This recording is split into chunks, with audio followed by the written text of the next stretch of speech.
Hello everyone, it's me Sanjay Vasu back again for another video. This time we're going to be doing a video on Cambridge IGCSE Mathematics Paper 1 for core for May or June 2022, which is summer 2022. Question 1. Write the number 607,532 in figures. 607,000. Let's write that first. 607. And then 532. 532. That's the answer. Question 2. 61 to 69. There are 9 numbers written over here. From the list of numbers, write down A square number, 64. B, a multiple of 13, 65. C, a factor of 186. So out of these numbers, which number is actually a factor of 186? It's not 61, but actually it's 62. Why? When you take 186 and divide it by 62, we get the number 3, which is a whole number. Therefore, 62. And D, the prime numbers, we have 61. We cannot count any of these even numbers here. 61, not 63, divisible by 9. Not 65, divisible by 5. 67 is counted, and not 69, divisible by 3. So 61 and 67. Question 3. On the grid, draw a triangle that's congruent to triangle A. Congruent meaning it has the exact same shape, length of sides, and the dimension. So let's just take this triangle and draw the same kind of triangle in another place. That's all we need to do.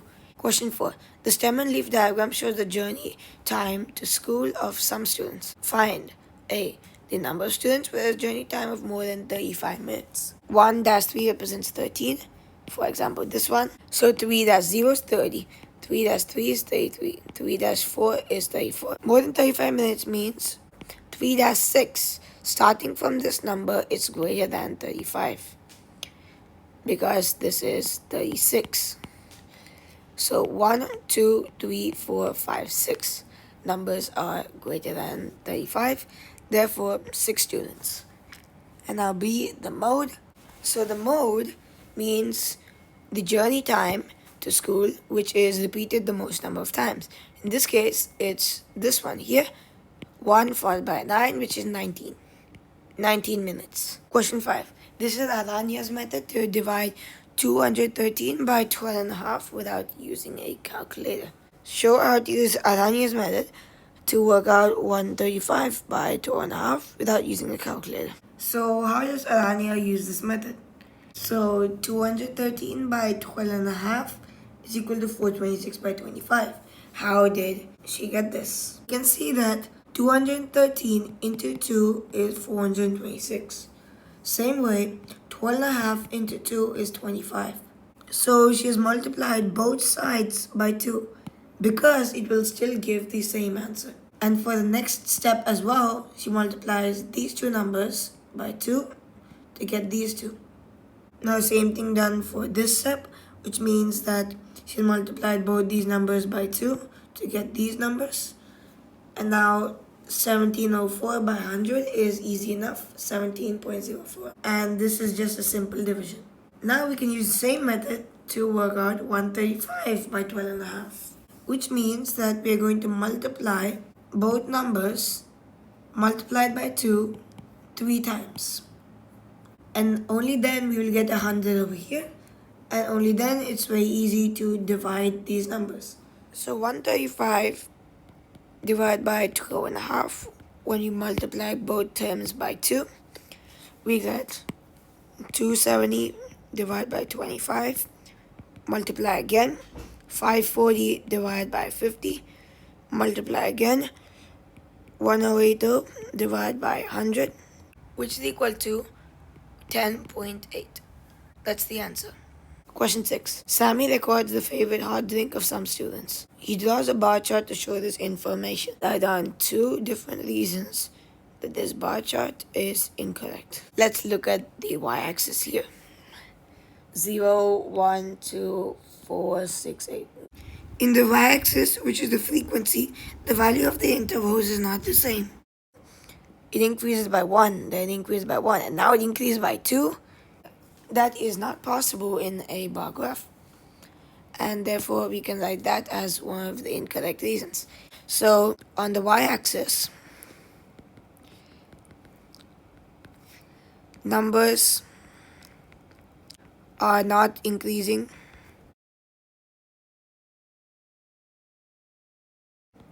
by equal intervals.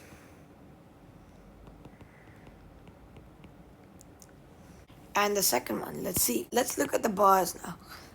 So this one has a width of 2 units, this one has a width of 3 units, and this one has a width of 2.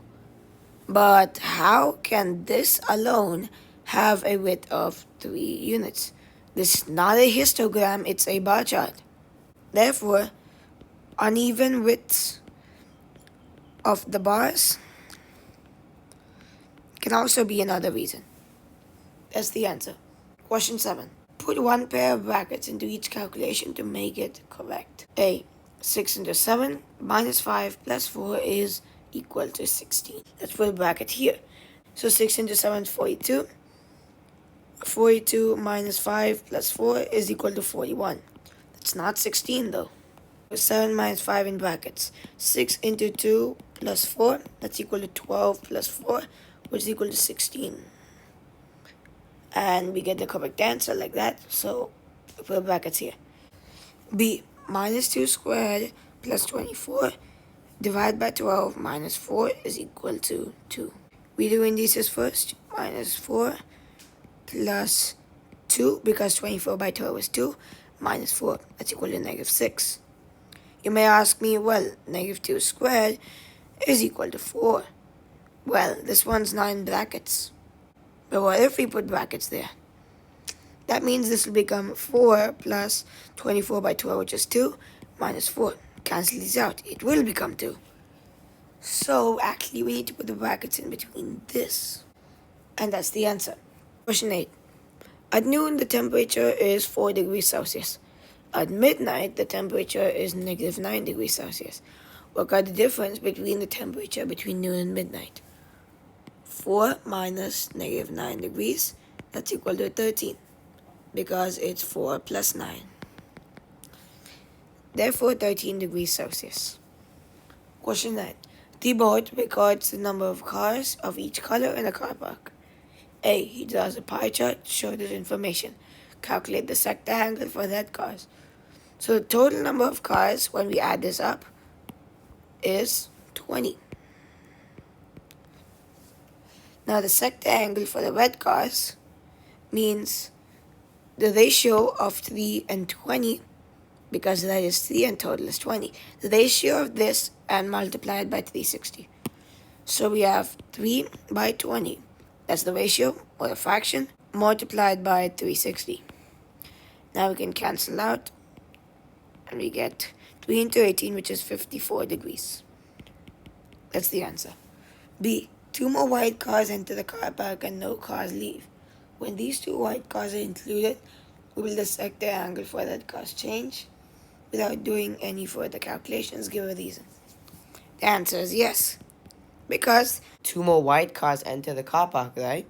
That means if the total is n, it'll become n plus 2. And out of that, like, let's say number of red cars is r. So r by n and r by n plus 2. This one will obviously be larger, right? This one is smaller. So that's the change. So that's the proportion of that car. So the proportion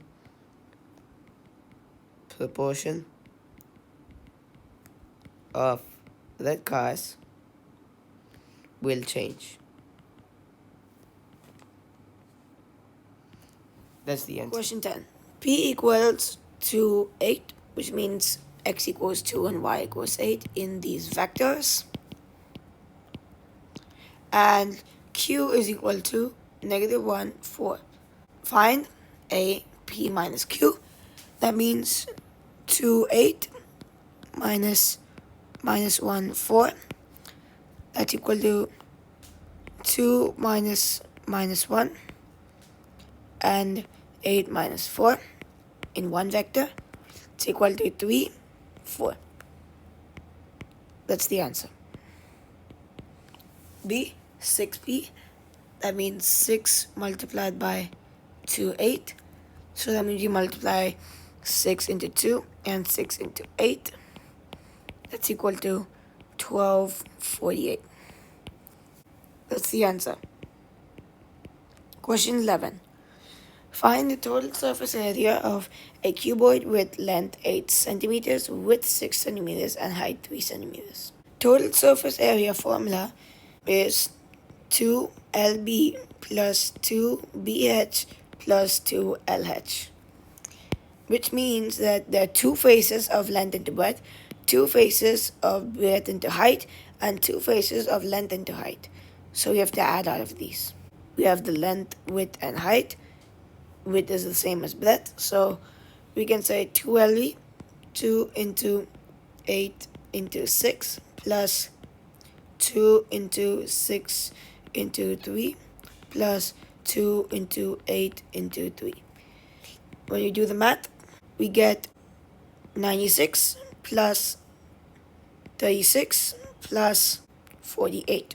And when we do this calculation, we get the answer as 180 centimeters squared. That's the answer. Question 12. A. The total cost of n bags of flour is $3. Write an expression for the cost of one bag of flour. Let's say one bag of flour is F. That means NF is equal to D dollars. That means F is equal to D by N. So we need to only write an expression, so it's only D by N. That's the answer. B. A bag of rice costs $R and a bag of almonds costs $8. Pedro buys X bags of rice and Y bags of almonds. Write down an expression for a change that Pedro receives from a $20 note. So if you want to change, that means we need to subtract $20 minus something. Just need to find out the cost of bag of rice. So one bag of rice costs $R. So X bags of rice will cost X into R dollars. And Y bags of almonds will cost A into Y dollars. And this is simply the answer. 20 minus XR minus AY. Question 13. A. Find the value of root 68 into root 153. Now let's get a calculator out for this. Here we are. Root 68 multiplied by root 153. That's equal to 102. B. Find the value of 6789 to the power 1 by 3. Give your answer correct at 2 decimal places. 6789 to the power 1 by 3 is the same as the cube root of 6789. When we do that on a calculator, we get 18.94 to 2 decimal places. And that's the answer. Question 14. Write the ratio 5 into 10 to the power minus 1 is to 2 is to 3 into 10 to the power 1 in its simplest form. Now 5 into 10 to the power minus 1 is equal to 0.5. And then that is to 2 is to 3 into 10 to the power 1, which is 30. Now when you multiply everything by 2, it's 1 is to 4 is to 60. So we can get rid of the decimal. That's the answer. 1 is to 4 is to 60. Question 15. The nth term of a sequence is n squared plus 12. A. Find the first 3 terms of this sequence. Now we can just substitute 1, 2, and 3 into n. 1 squared plus 12 is equal to 1 plus 12, 13. 2 squared plus 12 is equal to 4 plus 12, 16. 3 squared plus 12 is equal to 9 plus 12, 21. So 13, 16, and 21. B. Is 5196 a term in the sequence? Give a reason for a decision. So let's take n squared plus 12 is 5196. Let's assume it's there. And now we can say n squared is equal to 5196 minus 12, which is 5184. And now n is equal to the square root of this. And when we get the answer, using our calculator, 5184 square root 72, which is an integer. Because it's an integer, that means it's the 72nd term of the sequence. 5196, I mean. That means it is a term of the sequence. Because n is an integer. And 5196 is the 72nd term. That's the answer. Question 16. Two of the numbers in this list are irrational. So we have a list here. We need to find which is irrational. Put a ring around each of these irrational numbers. So if it's irrational, it cannot be defined as a fraction. That's all. So pi cannot be defined as a fraction. So we'll put a ring around that. And root 3 as well. That's the answer. Question 17. 9 to the power x into 9 power 2 is equal to 9 power 12. Find the value of x. That means 9 power x into 9 power 2 is 9 power 12. That means x plus 2 is equal to 12 and x is equal to 10. That's the answer. Question 18. By writing each number in the calculation correct to one significant figure, find an estimate for the value of this calculation here. Alright, so we need to convert all of these numbers into one significant figure. So when you convert 27 to one significant figure, it's because the digit is 7, we add 1 to the next digit, that's 30. And then minus, we need to convert 2.3 now to one significant figure. So second digit is 3 and it's less than 5. That's why we don't need to change anything, just cut out that part. Minus 2 squared by 845.4 to one significant figure. First is over here, second digit is at 4. It's less than 5. Therefore, we don't change it, just 800 into 0.048. So the zeros at the start are not counted. 4 is the first one, 8 is the second one. 8 is greater than 5, therefore we add 1 to 4. That brings 0.05. Now we can simplify this. 30 minus 4 by 800 into 0.05, which is 40. This will be equal to 26 by 40, which will be equal to 0.65 if you convert to a decimal, because you can cut this 13 by 20, and 13 by 20 is 0.65. That's the answer. Let's go to question 19. Question 19. The length L meters of a piece of rope is 30.7 meters. Correct to one decimal place. Complete the statement about the value of L. Dash less than or equal to L less than dash. Actually, this is the lower bound and this is the upper bound. So we can fill in with two lower and upper bounds. So the lower bound is the lowest number which when rounded to one decimal place gives 30.7. And the upper bound is the same thing but the highest number. So it's 30.65 and 30.75, because 30.74 and 999, all that, still rounds to 30.7. But 30.75 does not, and we have a less than sign. So we can write 30.65 and 30.75. Question 20. A. Simplify 3 into 2a minus b. That's equal to, when we multiply out the brackets, 6a minus 3b minus b, which is equal to 6a minus 4b. That's the answer. B. Factorize x squared minus 8xy. Now we can remove one of the x's. That means x into x minus 8y. And we cannot simplify anymore, so that's the answer. Question 21. Find the LCM of 24 and 28. Let's use the method of simplification. First we divide by 4, and then we have 6 and 7. And do we have any more common factors? No. Therefore, we just multiply 4 into 6 into 7, and that becomes 168. That's the answer. Question 22. The bearing of B from A is 059 degrees. Work out the bearing of A from B. Let's just draw a north line here for reference. Now, the bearing of B from A is this angle because it's going from A. So, this angle is 59 degrees. And that means that this angle over here is equal to 180 minus 59, which is equal to 121 degrees.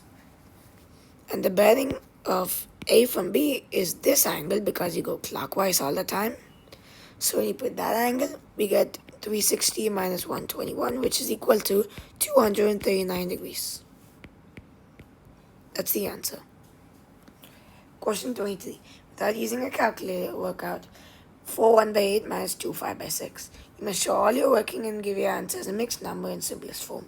Let's convert to improper fractions. 4 1 by 8 is 33 by 8. And then minus 2 5 by 6, which is 17 by 6. Now, the LCM of these is 24. Therefore, we can multiply this into 3 on both sides to get 99 by 24 minus 17 by 6 multiplied by 4 on both sides. We get 68 by 24.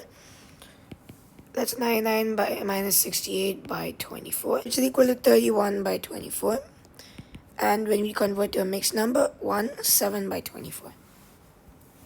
That's the answer. Question 24. The diagram shows two right-angled triangles ABD and BCD. A equals 5 meters, DC equals 14 meters, and angle BAD is equal to 53 degrees. Calculate BC. So if we want to find BC, we need the Pythagoras theorem, which means we need this length and this length. We already have this length, but we don't have this length. So to find it, we have the information of 5 meters of AD and 53 degrees of angle BAD. So that means we use trigonometry to find that side. So it's considering this side as the adjacent because near the angle and it's not the hypotenuse. So this one will be the opposite. And which trigonometric formula concerns adjacent and opposite? It's the tangent. Therefore, we use the formula SOHCAHTOA. And out of these, this one's the tangent formula. Tan of x, which is the angle, is equal to opposite by adjacent. And x is equal to 53 here. That's equal to opposite, which is BD, by adjacent, which is 5 meters. And now let's get our calculator out. There we go. Tangent of 53 is equal to 1.327. And we can just write that down. BD by 5. That means BD line is equal to 5 into 1.327. And we'll do that. It's equal to 6.635. And it's in meters. Now we can do the Pythagoras theorem. A squared plus B squared equals C squared. We're considering these three sides. So this side squared plus this side squared is this side squared. That means 6.635 squared plus 14 squared is equal to BC squared. And now we'll just square this here. 44.026 plus 14 squared is 196. That's equal to BC squared. We add 196. 240.026 is equal to BC squared. BC is equal to the root of this number. And when we do that, we get 15.49 meters. That's the 2 decimal places. That's the answer. And with this, I've come to the end of the video. Please like this video, subscribe to our channel, share this video with your friends and family, and comment on how you think this video was. With that, it's me, Sanjay Vasu, signing out. Thank you. Bye.